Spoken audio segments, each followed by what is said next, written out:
Day one of skin care சீரீஸை நம்ம இன்றைக்கி பார்க்க போகிற டாபிக் பிம்பிள்ஸை பற்றி. ஸோ டீனேஜர்ஸ்லேருந்து எல்லாருக்குமே வந்து இந்த பிம்பிள்ஸ்ன்றது வந்து ஒரு காமன் ப்ராப்ளமாக இருக்குது. ஸோ இதை எப்படி நம்ம சால்வ் பண்ணலாம்? ஸோ ஃபஸ்ட்டு வந்து பிம்பிள்ஸ் எப்படி வரும்ன்றதை நம்ம தெரிஞ்சுக்கணும்.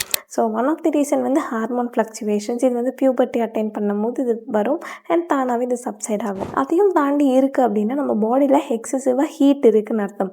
நம்ம பாடியில் பார்த்திங்கன்னா பிளட்டில் தான் எல்லா ஹீட்டும் மிக்ஸ்அப் ஆகி ஹீட் இன் பிளட் ஆகி through out the body spread ஆகுது. ஸோ த்ரூ அவுட் த பாடி அப்போ பிளட் ஸ்ப்ரெட் ஆகுது. அப்போ ஏன் பிம்பிள்ஸ் வந்து ஃபேஸில் வருது அப்படின்னா இதுக்கு வந்து ஒன் ஆஃப் தி ரீசன் பார்த்தீங்கன்னா நம்ம பாடியில் பார்த்தீங்கன்னா பிளட் வெசல்ஸ் எல்லாமே ரொம்ப டீப்பாக இருக்கும். பட் ஃபேஸில் பார்த்தீங்கன்னா ரொம்ப சூப்பர்ஃபிஷியல், அதாவது ரொம்ப மேலோட்டமாக இந்த பிளட் வெசல்ஸ் எல்லாமே இருக்கும்.